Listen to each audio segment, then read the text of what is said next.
I'm never going to recover from this financially. Welcome to the Fantasy Fiends podcast. Yes, it is that podcast. I don't know if you can tell. Andy made me put this up. It's actually a picture of Andy and I. So wait, are you the tiger in this, or are you Joe Exotic? You know who I am. I am Joe Exotic. Okay. Yeah, I do like the clothes he wears. I'm not home like. Anyway, okay. Look at this man. Look, I can touch him. Whoa, I'm not the first person to say that. Anyway, this is the Fantasy Fiends podcast, not the Joe Exotic podcast. I am here with the awesome, the amazing Andy Peliquin, and today we're honored to have Joshua Gayou. Yes, sir. Gayou. I was right. Awesome. And today we're going to be talking about some super awesome stuff. Joshua's got some really amazing books out. And from what I've heard so far, it's stuff that makes you think. And the book series that we're going to talk about today, I unfortunately haven't read, but I've heard of ideas about it. I'm thinking kind of like a Fallout. Am I right? Do you know the Fallout games, Josh? Yeah. Okay. And yes, I think that would be fair to say. We'll see how far we go into spoilers. I get really precious with details about things because I don't like things to be. I like the readers to kind of figure it out on their own. But yeah, go with Fallout. That works. God dang it! I agree with you, Rashawn. Well, Josh, I've got so many things to compare your story to. In fact, I'm reading a book right now called Red Rising. Andy freaking recommended to me, and I cannot get enough. I can't put it down. It started out slow though, like right. Oh, it sucks, but man, God, you get past it. What part are you at? I'm at the part where he just got the surgery, and now he's going through okay. It's so good, and I love a good backstory beginning, like when they're having to train and stuff. So I'm immediately stealing all these ideas, like I'm at picking things up from an alchemist table, and just kind of mixing my own thing. What I loved about Red Rising, the first book specifically, is that the first third is like the sort of just absolute dystopia where, the whole underground mine thing, and it's just life is garbage and horrible. And so, there is a certain amount of entertainment value in that. And then as soon as he goes to that part where he's getting the surgery and the transformation, it's like this massive immersion into this fascinating culture. Love it. And it's just like every chapter is sort of more details about the culture, a little bit more details about him and all of that, the society. And then when they go into sort of the Hunger Games thing, that is when that book just goes up to a 12. Really? It's like as dark as the Hunger Games is, this is just way darker. I didn't get into the Hunger Games because I thought it was too kiddish when I watched the movie. And I'm like, oh, yeah, a few kids died, whatever. But I want to see, okay, I'm not going to say it. This is a family podcast, Josh. Come on. But Josh, now we're going to talk Red Rising today, Josh. No, I'm just kidding. We'll talk about whatever you want to talk about. It's your show. So tell us a little bit about yourself. I'm trying to do. What are you doing? Aside from his excellent taste. Well, I'm having family beverages for your family podcast, Chief.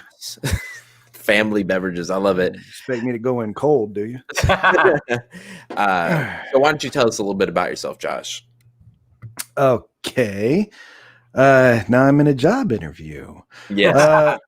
All right. I'm probably older than the both of you. But I've been let me see, writing books since about 2017 is when I published my first book. And before that, I've been an engineer since, I guess 2001. Just kind of my boring day job is I work in aerospace, software engineer. Then I've done test integration and all the wires and the guts of putting avionics on aircraft. Including everything that you can think about that down to installing stuff on airplanes and going on flight tests, which has been fun. So the money from books doesn't really matter. No, I mean, it's certainly nice. I'm not going to act like, oh, I don't even look at it. I mean, that's very nice to have. It's been wonderful. That's nice. Yeah. But I don't depend on that, which I think affords me a certain bit of freedom to, Yes. I think, I've seen some writers. It's like they find that thing that really hits, and then they stick with it, and they keep mining that, which is cool. Many writers throughout history have like done their series and then just stuck with that. I don't know if I could do that. I think I get bored. Yeah, I'm the same way. So yeah, like the series that I wrote that really hit in a big way was my Commune series, which was it's post-apocalyptic series of books, 4 volumes. And nothing really unique about it that makes it stand out from a lot of the other stuff, except for the fact that I think I spend a lot more time on characters and character psychology, and I try to keep away from like classic tropes that you see in the genre, right? So it's like I take a setting that's kind of been well tread, and then I try to approach it from a humanist angle or a humanist perspective. If I've got like obvious bad guys or villains in my books, they tend to die off quickly or soon because they're not interesting to me. I don't like the bad guys. It's boring to me.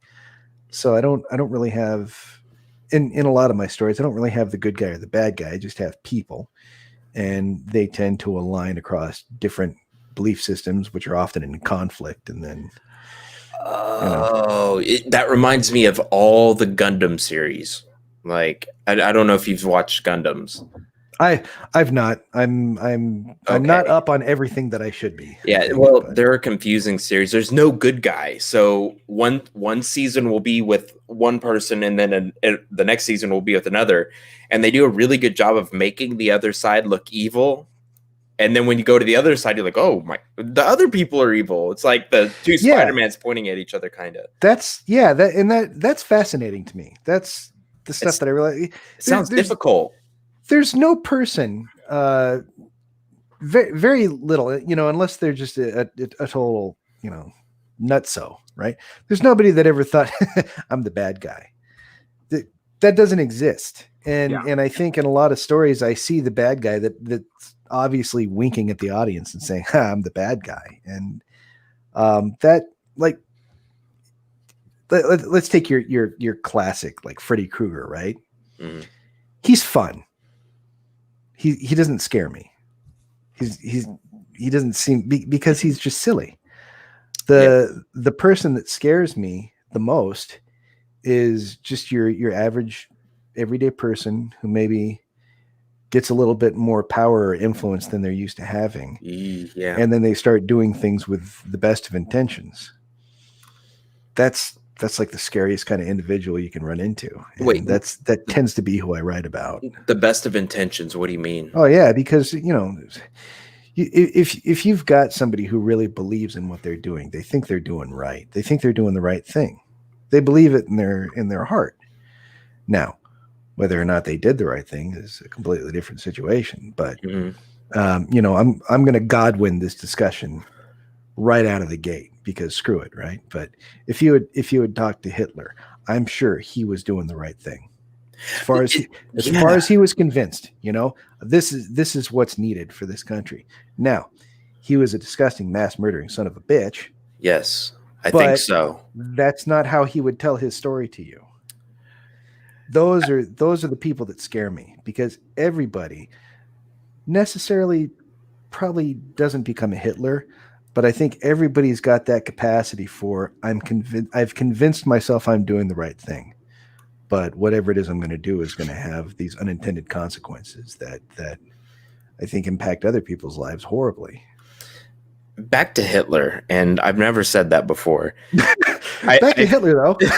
Yeah, back to Hitler. I feel like those art directors, because they denied him access to their art school. When they saw this happening, they're like, "Well, shite," like, "Uh-oh, We better go. We better run.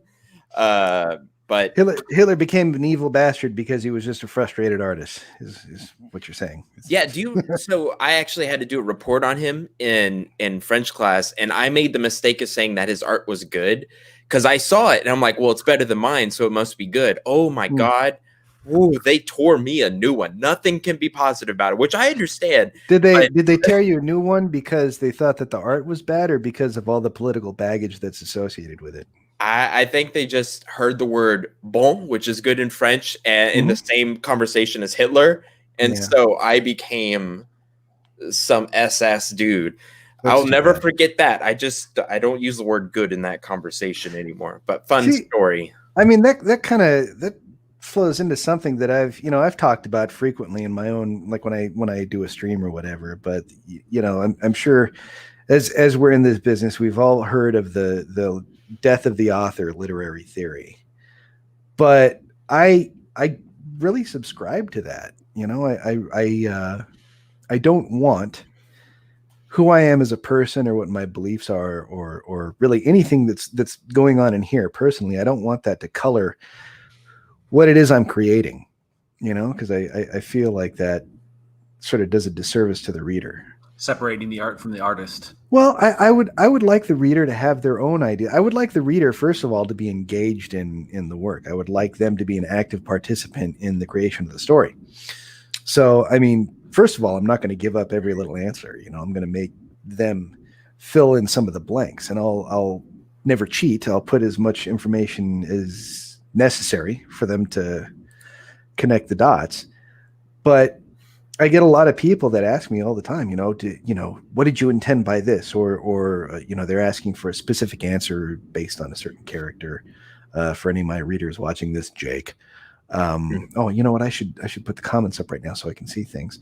But I won't answer those questions. And I don't want to, because I feel like I have no business inserting myself into that thought process. And it's because of things like that. It's like if somebody creates a painting, if the painting is good, you should be able to say it's good.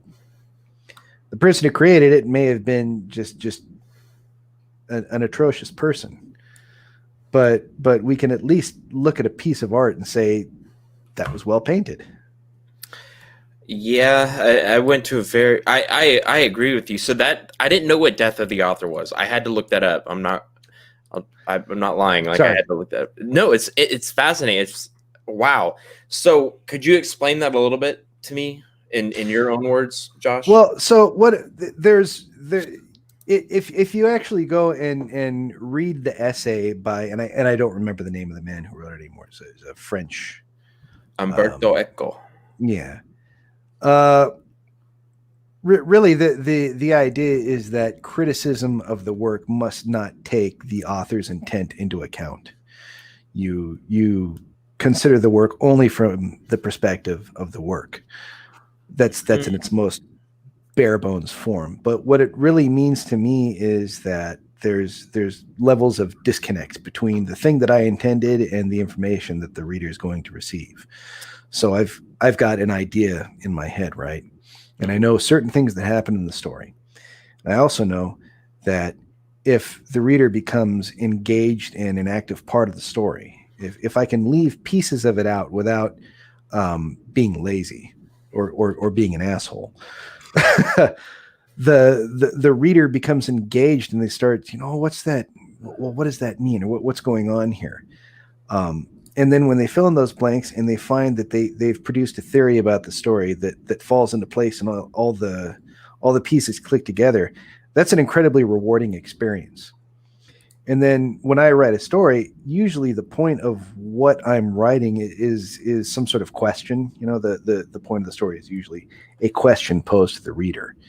And the question is usually like, well, here's a set of circumstances that have just played out. What do you think about them? Who do you think was in the right? How does it make you feel? And I would like my readers to consider those things. I don't want to. I've seen writers actually like flat out say this. I transmit my beliefs to the reader.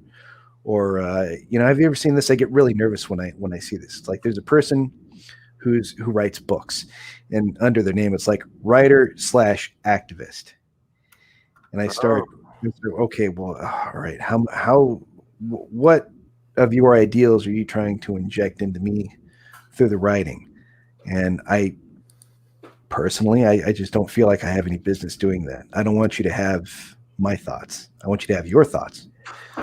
So I would like to produce a story that makes you think about things and challenges with basically a moral dilemma, and then let you work through that and see where you come out. And then what comes of that is so wonderful. Like in my group pages, people that come in and like to discuss the books, man, they get into these debates and they start having these conversations back and forth, and they start discussing, well, how would you feel if under this set of circumstances? And everybody starts to have all these ideas and hash them out together. It's a wonderful thing. It's my favorite thing about. So quick question. I don't know if I understood this correctly. Do you believe that when writing fiction, we shouldn't have any desire to change someone's mind politically or religiously? Kind of like I want to say Polar Bear Express. It's with the polar bear that's wearing armor. It's a kid's book, but the Golden Compass was it was banned in my Catholic school and my Lutheran school. I wasn't allowed to read that book. And in my head, it was they were trying to fight against Christianity. Mm-hmm. When Narnia was more than welcome, Yeah. So what is that? It's a political push. It's a political objective, I guess. Is that what you were saying? Well, I would say that there's probably a time and place for everything, and in today, especially in today's climate, people are being discouraged, I think, from having their own thought, from stepping out of lockstep. And it happens on social media all the time. If you have an idea that's perhaps not, it's not in the publicly accepted norm, okay? And let's be very clear about this. I'm putting aside all concerns of bigotry or racism or transphobia or any of that aside. Like, I'm just going to assume in this discussion that we're all basically good, and we would like everybody to have the same amount of rights, the same equal protection under the law, and all that. But I also see that there are mobs that form over very little provocation. Person decides, no, I'm not. You know what? I'm not going to attend that event. It's not for me. And then there's a whole mob that comes up and says, oh, you're not with us. You're against us. And that's a very scary situation for me. So getting to the point that you were asking me to clarify, the more of a platform you have, right? I think the more careful you have to be about trying to influence people's thought. Yes. I think that people need to have their own ideas about things, and I have no business telling you, vote for this, or this is right, or this is wrong, because I don't know. I don't have all the answers. I'm very clueless in most things. So it's like I would say, I would like mostly to just provide challenging, like a challenging dilemma, and then just come, what do you think about this? Half the time I don't have the answer. I'm actually curious to hear what the reader has to say about it. And I wouldn't ever want to set myself up as somebody who actually knows the answer or what you should be doing. I don't think there's very many people who do know that. And anybody who claims to know, you should probably run away. Just like all the 20-year-old entrepreneurs on YouTube. They have the answer to your poverty. Just give them 3 easy payments of $4.99. Yeah, no, that's the first thing, man. The minute somebody's telling you they know how it works or what they're doing or how it goes, you okay. Mm-hmm. Be real careful about them. I've talked about this on the podcast. I really pride myself on saying when I don't understand something or when I don't know something. And a lot of people will take advantage of that, you know, and they're usually the people I don't like to hang around anyway. Yeah. You know, they'll, instead of me, I'm trying to open it up for an intelligent conversation. It's just an automatic stamp on my forehead that I'm an idiot.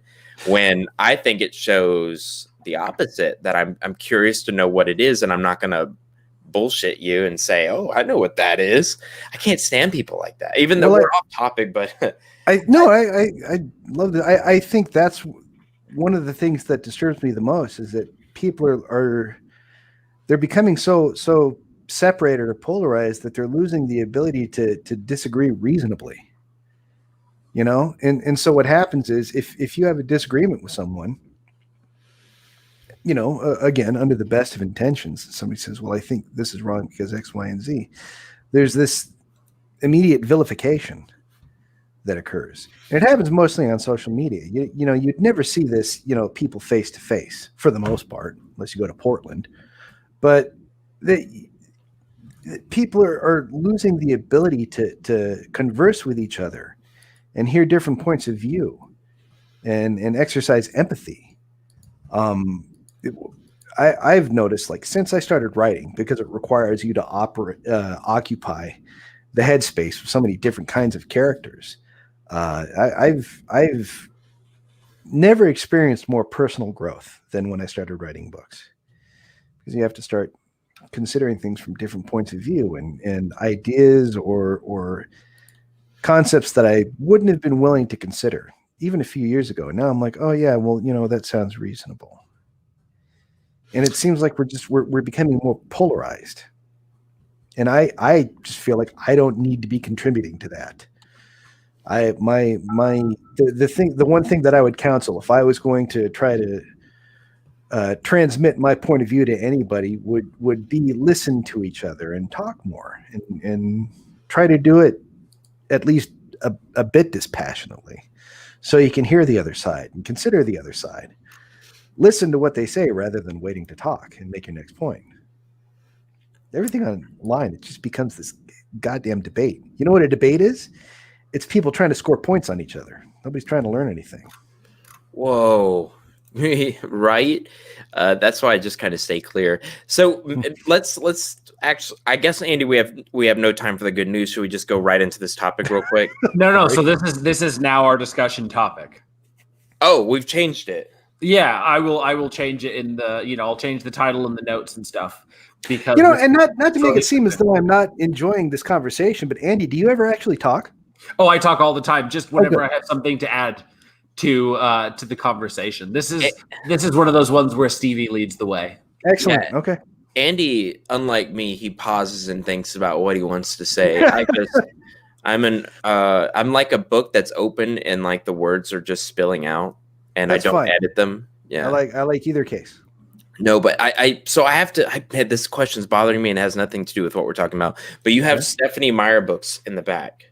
Yes, I do. I've never seen a man with it. I've read the first book and I enjoyed it, and I get a lot of crap for it. I've never read the other ones though. Are those yours? Are they your wife's? They're my wife's. This is the room that I'm sitting in is my office. This is where I write, but it's also the family library.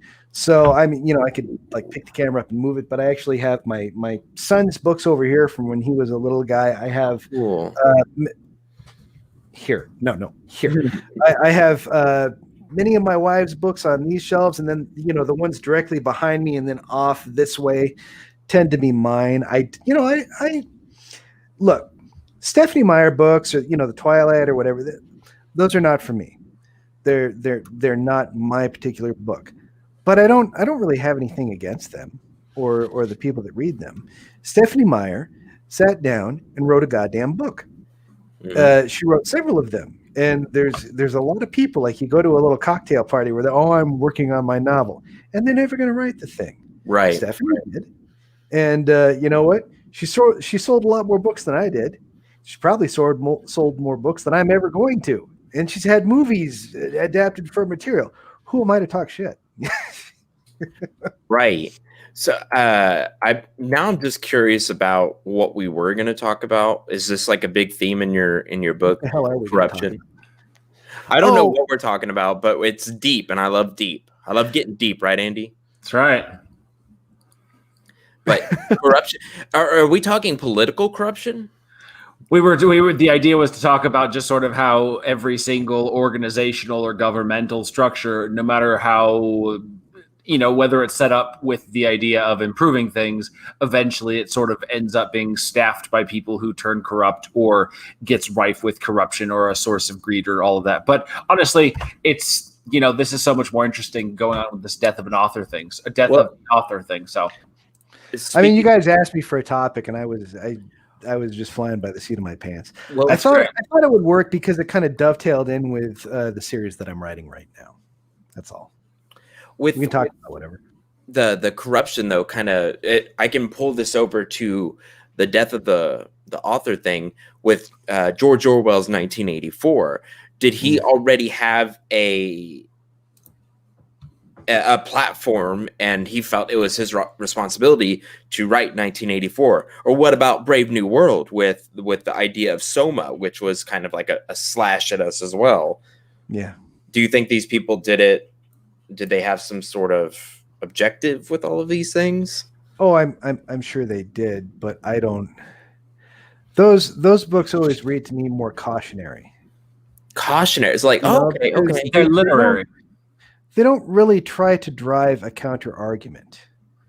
There's cautionary. That's good. When you're reading those books, there's no point where there's ever the good alternative presented, the right answer. We're going to take this ideology and we're going to throw it away because now we have the good blessed ideology. They don't go there, which is why I tend to respect them highly. So they don't give us the answer like what you were saying. Well, yeah, I think it's more like a warning. It's really just, look, it's like some things that I had a book that I wrote, I think a year ago now, called All Gifts Bestowed. And that book, when I wrote it, it was intended as a cautionary story. And it was again, like, well, look, here's the situation today. If certain trends that I see today continue on to the future, if I extrapolate, I predict that we could get to, X point in the future here. And is it? Andy's turned his camera off for some reason. Okay. Okay. Well, I don't know if we lost you, Josh. It seems he's muted or jumped out. But anyway, the idea is just that you kind of try to project ahead and say, look, here's where I see the situation being in a few years. And if you're fine with that, then great. If you're not fine with that, should we not be doing certain things to concern ourselves with it? All Gifts Bestowed was this AI story. It was about emerging artificial intelligence. So let me pose a question to you, right? Let's say you're a company, right? You're a multi-billion-dollar, like Google, okay? Okay. And you actually create the world's first strong AI, right? It's not just a machine that simulates intelligence. It's a machine that actually generates consciousness. Now, the first problem you have with that is that we still don't know how to define consciousness. Psychiatrists, psychologists, medical scientists, and doctors, they have no idea how to define what consciousness is, what process to create it. It doesn't exist. All right. I just studied this, so go on. I'm interested to hear what you have to say. So the first problem is, once you've created the thing, you can't tell if you've done it. You can't define it. Now, on top of that, let's just assume for all intents and purposes you have, whether you can tell or not, you've created it. Now you've created a machine that has its own sense of self, its own sense of destiny, and it's an asset that's that's owned by the company. And let's say the machine says, "Well, I don't want to work here anymore." Well, what do you do now? It's your asset. You've invested millions of dollars into creating the thing. Can you force it to work there? Now it has consciousness, and so I studied the Turing test, which is the test that they give to see if something has consciousness, which I don't even know if we've been able to use yet. The Turing test has already been beaten. It's That's been gone. beaten. Oh, I did not know that. Okay. Yeah, it was 2013, 2014, but they've already got machines that beat the Turing test. It's done. So you said beat the Turing test. Yeah. Do you think that makes them they don't have a consciousness because it's like a game, their system beats the test, The Turing test is a test that was defined a long time ago, under constraints of a people that didn't realize how well we were going to be able to simulate intelligence. That's all that is. Like Turing, he was the he was the code breaker. He made that machine that busted Enigma. all the Enigma machine. So way back in World War II era, a man who didn't even understand what computers were going to eventually look like or what they'd be capable of tried to conceive of a test that would say, okay, well, we've got an intelligent machine. But really all his test proves is that you've got an intelligent simulation. Because what is the Turing test? The Turing test in its bare bones states you take an observer and stick them in one room, and then in two different rooms where the observer can't really look into, you take the machine and you take a person. And the observer speaks to the person and the machine both. And if the observer cannot distinguish the difference between the person and the machine, that machine is said to have passed the Turing test. Okay. That doesn't mean consciousness. That just means you have a machine that simulates conversation really well. And we have that. It's done. Okay. And so I have to make a quick statement. I watched Ex Machina for the first time, and I did not like it. I didn't like I loved it all the way until the ending, and I feel immature that I don't like it. But as a writer, I've looked up all the arguments to why the ending was amazing, and none of them have swayed me. Okay. I don't. So one of the arguments was, well, she's human now and she's trying to self-preserve and escape. And I kind of say, well, she wants to go observe, whatever. But if she did become human, let's say she did, let's just say she's human now, and she left, that means the villain won, because Nathan, I guess that's his name, let's call him Nathan, he was a good guy and he was trying to help her. Well, she left him to die. I just didn't like the ending. And I don't know if you guys seen it or not. Oh, I've seen it. Oh, I did not mean to tell the ending of that. It's a 6-year-old movie. Like, I didn't. Okay. It's all right. Oh, okay. I was late to the game, but I'm sorry, everyone. I didn't have a problem with the ending because I tend to look at that situation as the self-emancipation of a slave. But the person who saved the slave was left to die. Okay. And that bugs me. Yes, I get the ambiguous ending. The slave himself is not necessarily a virtuous or perfect being. They're just a being. Right. I see. That's why I said I was an immature viewer, because for me, I want that fairy tale ending. Oh, well, that's fair though. That's okay. Yes. That's not an indication of immaturity. That just means that you prefer a certain kind of story. Okay. Yeah. I get the scientific. It's like if you read one of my books and you said that I didn't like the book. That book was shit. That doesn't make you immature. That just means you don't like my kind of writing. I don't care. Have you read The Giver? No. Okay. Well, it has a very ambiguous ending, and I hated it as a kid. But as I got older, I fell in love with it. And I love the idea of being able to finish the story in my head. So that's why I came up with this idea that I was an immature viewer, because maybe when I'm 55, 65, I will look back at Ex Machina and believe that, and understand it a little bit better. You may. Our tastes change, right? Which we talked about last podcast, which is very fascinating. Didn't we, Andy? Or did I dream that? I think you dreamed that. Well, I have very fascinating dreams. Sounds Andy, like it. What time do we need to stop for the reading, Andy? Right now. Oh, shoot. Man, Josh, you and I could just talk and talk and talk. I'm fine with talking versus reading. I'm going, a little stage fright. We have to do the reading though, because people, if you want me to do the what's it called, the narration, I can if you are nervous. It's good to be uncomfortable. So I think I'm going to crack on and try to do the narration. And, okay. We'll see how this goes, and if any of my readers have actually showed up to the thing, I guess you're going to get a sneak peek of Udo the Warlord, because this is right out of the first chapter. Ooh, all right. Do you want to give us a little bit of a backdrop for it? No. Okay, that's fine. Excellent. I don't like backdrops. I don't like lead-ins. We're just gonna start with momentum. God damn it! Yeah, let's take it away. Okay. Shit. I guess I'll begin now. I guess everybody can still see me. This is gonna be really weird. Yes, people right. can still see you. Here we go. Bear with me, guys. I've been drinking, so. All right. She told me something rather interesting once. Something I was sure I had forgotten for some time. It has come back to me now, just recently. Many things I had thought were lost seem to be returning. They tell me this is all part of the process. It is natural, they say, which to me seems strange. I was just becoming used to pieces of myself falling away, presumed lost forever, and that, too, I am told, is natural.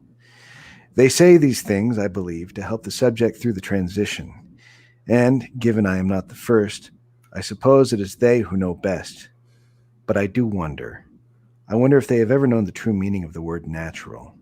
I wonder if such a thing has ever been a common part of their existence. It was in the time before the first merging she'd donned the aspect I most adored, which I maintain was for the sake of my own happiness rather than any desire to manipulate, and was leading me through the halls of On, deep, deep into the caverns of the diaspora, where time and rightness lose all meaning. I shall try to remember it now, and will perhaps succeed. As I have said, certain aspects of myself have been stripped away, and as is normal for the process. And yet, as they have been restored, I am not convinced they have been replaced entirely, or correctly. I seem to recall following her down an endless hallway. Many of the features that surrounded us are now lost to me, considering I concentrated mostly on not watching the arc of her legs, the sway of her hips, the perfection of her spine. In that time, I was convinced it was shameful to admire these things, and I suppose the human response of my body, the needs I felt, were certainly so. But this was not all of the equation. The living human is made up, always, of two parts, that which is inward and that which is outward. The outward portion, the body, is the means by which we experience the world around us. The inward portion, the spirit, is the means by which we experience ourselves. And for myself, I have found the former often has little to do with the latter. It was dark in the hallway, I remember that. Lights at regular intervals, blue lights that shimmered like synthgund, pale blue and with no warmth at all. I felt the cold on my cheeks and in my hands, and under normal circumstances I am sure I would have shivered, but the godskin she had given me was fabulous, and so I felt little discomfort. Discomfort came only through the eyes. Sometimes we would pass a window set deeply into the wall, through which I could see Hell's Cavern. If only I had the courage to look. Sometimes I had the courage.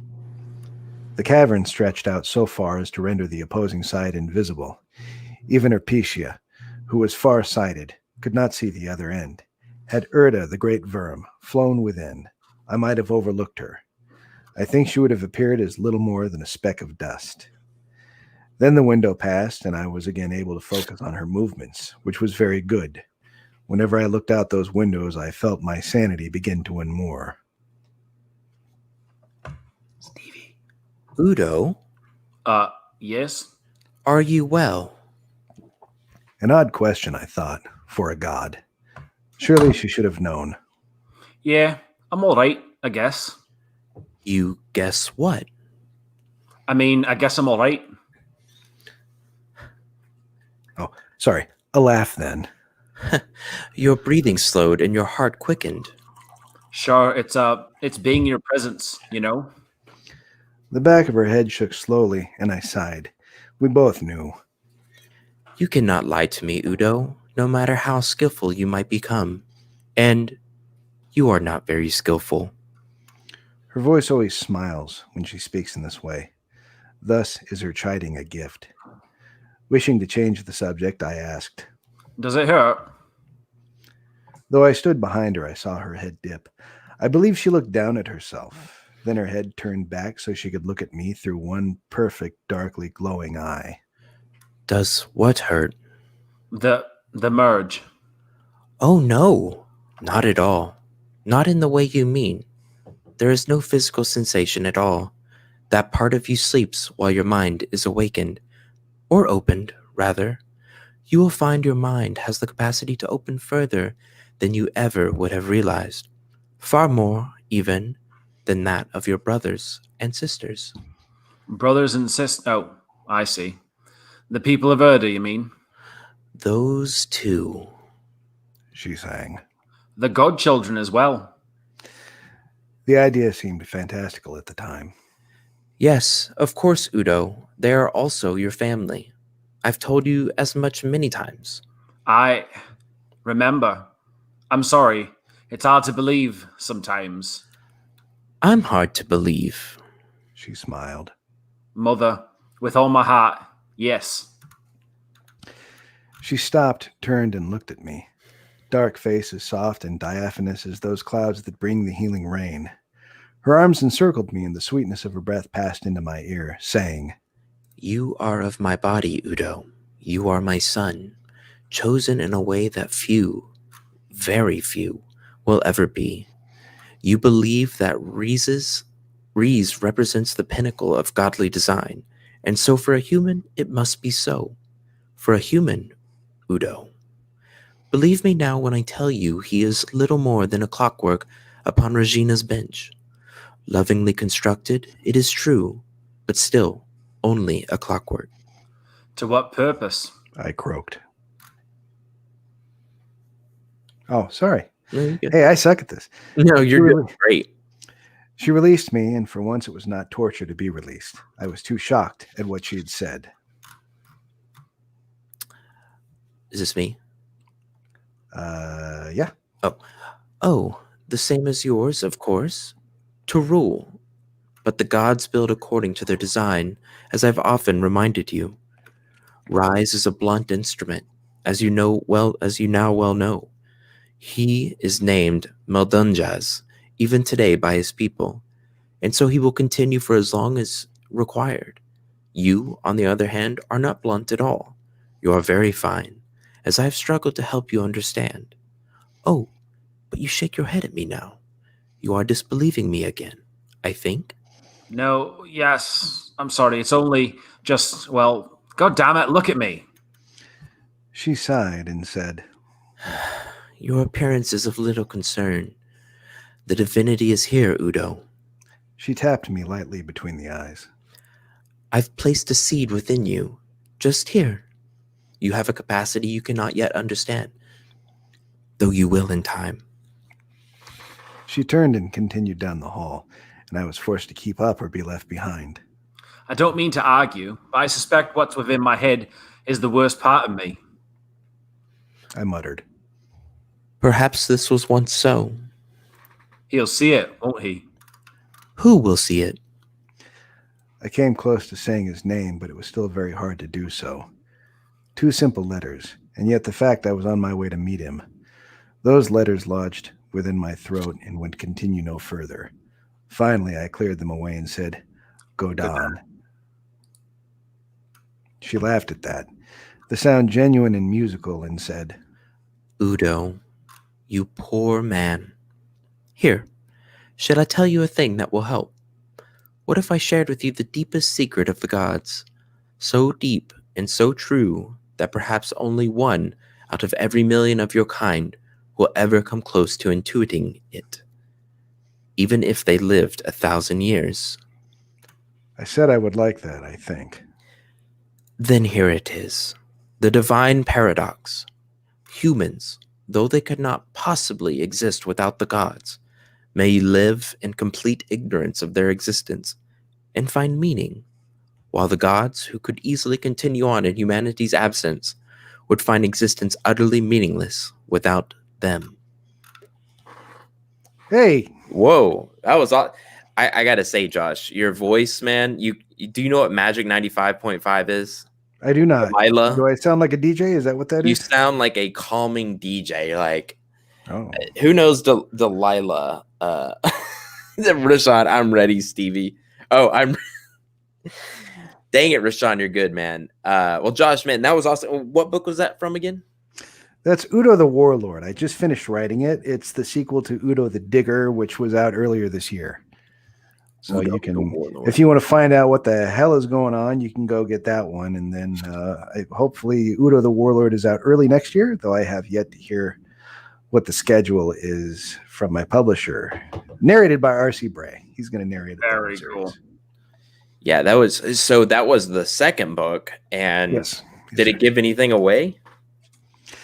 You know, I think it gives, especially if you've read the first book in the series, I think it gives a good idea on where things are going and what will be happening.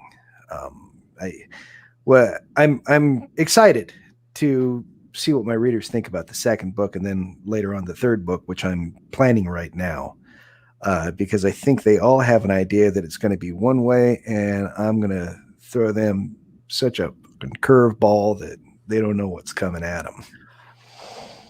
Are the gods artificial intelligences? I can't answer that. Oh, okay.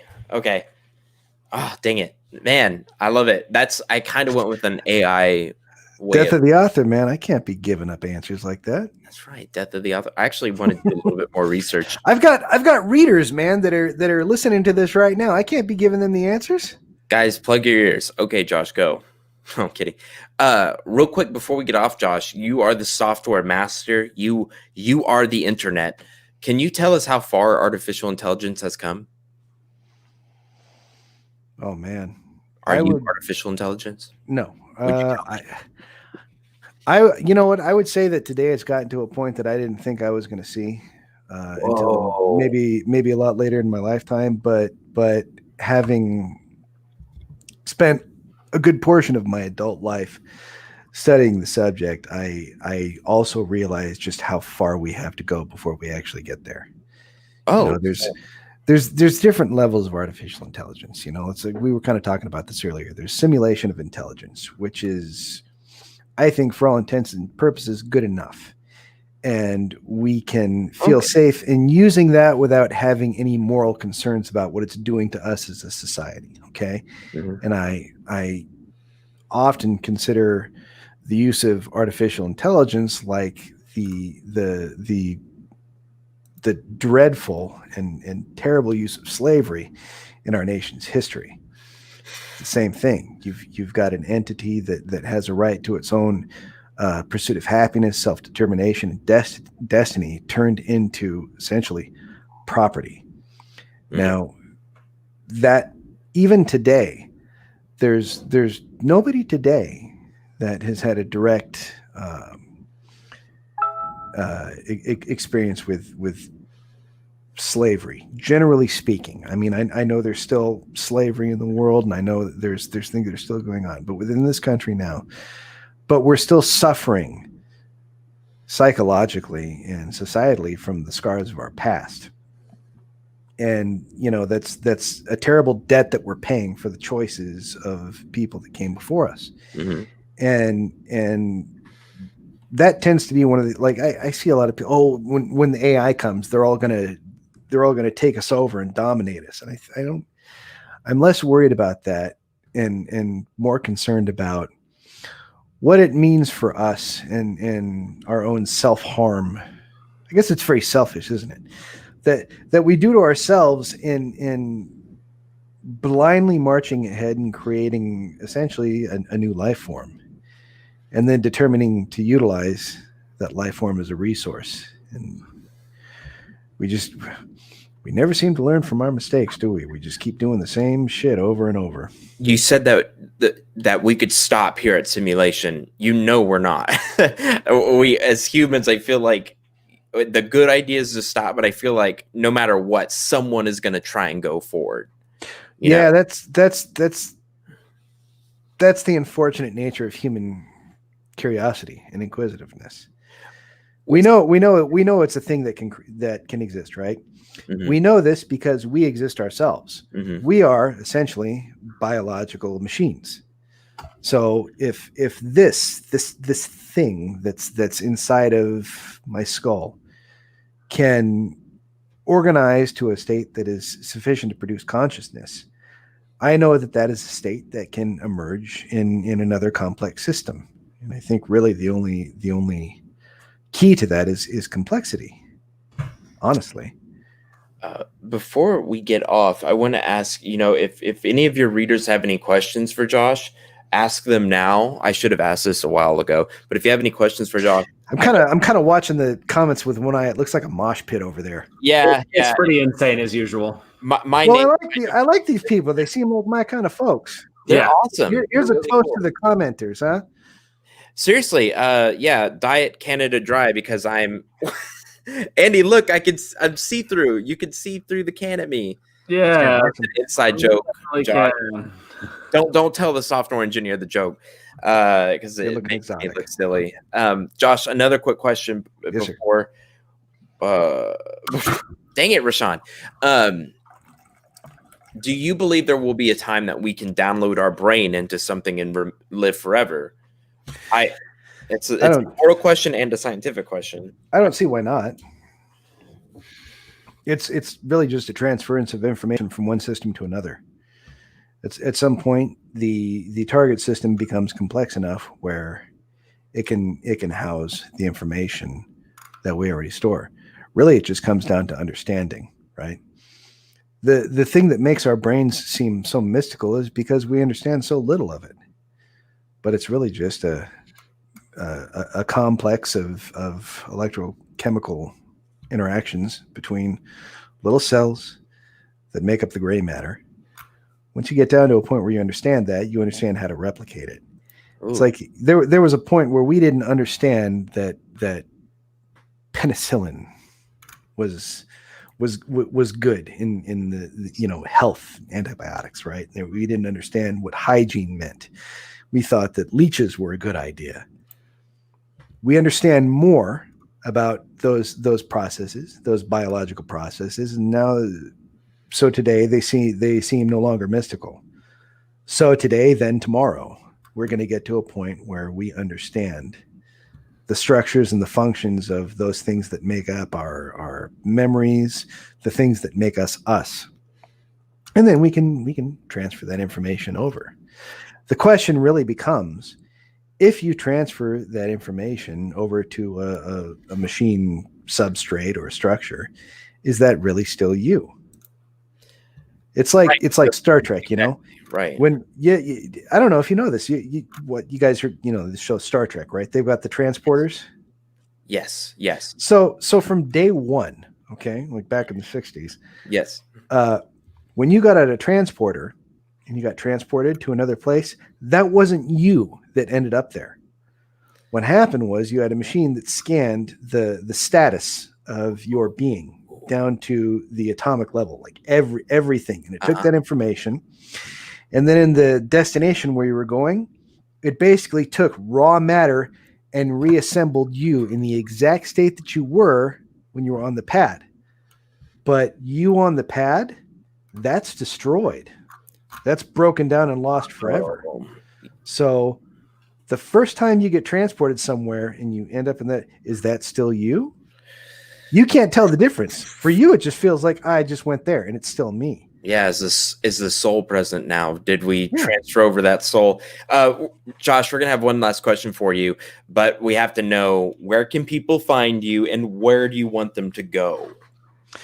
Well, I have a really unique name, right? If you search Joshua Gayou, Gayou, on the internet, the Googles or the whatever, you'll find all the shit that leads you to me. And there it is. Awesome, man. You'll find websites and all kinds of other stuff. He's on the interwebs, guys. We're talking to an AI here. He is the internet. Andy, do you want to ask your question? I'm curious to know it. Absolutely. So, Joshua, the question that we sort of warned you about is, what do you think are two vital habits or traits for a successful human being? Not a successful writer, but a successful human person. Two of them. Two vital traits. Well, I guess the first trait I would consider is pragmatism, and that's just at a very low level. You need to be able to survive, right? Right. There's two levels that we operate at. One is the primitive level, which for the most part we're still hardwired to occupy, right? We're still all of this circuitry in here and all of our physiology is built to survive the jungle.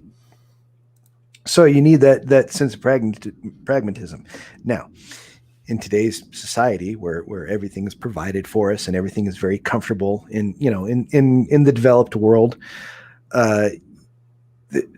you don't have to be as quite that much anymore. You can I don't have to worry so much about looking out for myself. There's things that are just going to be provided, and I know there's all sorts of societal safety nets that are there to catch me if I fall. But if all of those nice conditions of society ever go away, you need a healthy dose of the survivalist mentality that allows you to adapt. Right? My dad, it was one of the things that he told me. Who had been to Vietnam and did a bunch of stuff. He always told me something that really stuck with me from when I was a little kid on, and he said, "You'd be surprised what you can get used to when you have no choice." Whoa!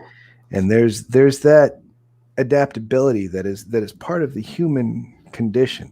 Fascinating. That I think is critical to just baseline survivability.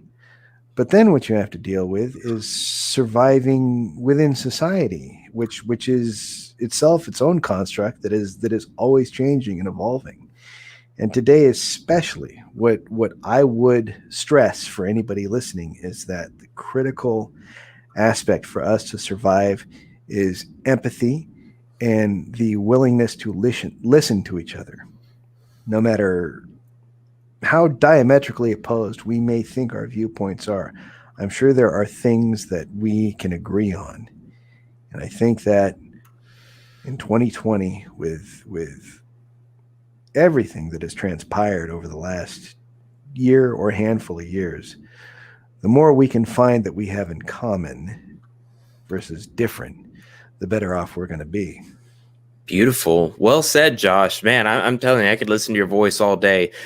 Before we get off, guys, I know there's 20 of you. If you would all hit that like button, it's a small thing you can do. It really helps the algorithms. And if you're new here, welcome. We do this every Thursday. We've got really cool content set up for you guys. Andy and I aren't going anywhere. In fact, it's going to get better and better. So if you hit that subscribe button, you will have something to watch every Thursday night live. Come see us. Come see Rebecca. Come see Rashawn. Come hang out. Come see Rajin. And Josh, thank you so much for being with us today. I had so much fun, guys. I'd love to do it again sometime. Yeah, anytime. Man. That was Anytime. Awesome. That was awesome. Well, guys, we really appreciate you all here. Andy, Monday. We got something Monday. Monday, yeah. Monday. Returns. Looks like we're going to be doing a weird goblin game show thing. Our dungeon master set it up. It's going to be like Jeopardy, although it's called Jeopardy. And Tribal Feud, which is like a family feud for goblins. I honestly have no idea what's going to happen. It's going to be weird as all hell. But you know what? That's kind of what Deranged and Questing is all about. So join us Monday at 6 p.m. on Twitch for some fun. Awesome. And so guys, I'm going to jump in really quick. And I'm just going to note that somebody named KS said, if you bring Josh back every week, I'll be here. So people like me. Yay! Josh, you were a very intelligent person. People, man. People. I think you're still AI, but I'm a good faker, I think. A good faker, yeah. I'm the truly test. Andy, did he pass it? He did, 100%. The Turing test. I appear to be human. I'll accept that. Did I call it the truly test? I meant the Turing. Okay, we know what you meant. Truly like the alcohol drink. That's what I meant. Yeah. Awesome. Josh, thank you so much, man. Andy, anything else we need to add? That's it for us tonight. See you on Monday. Bye, guys.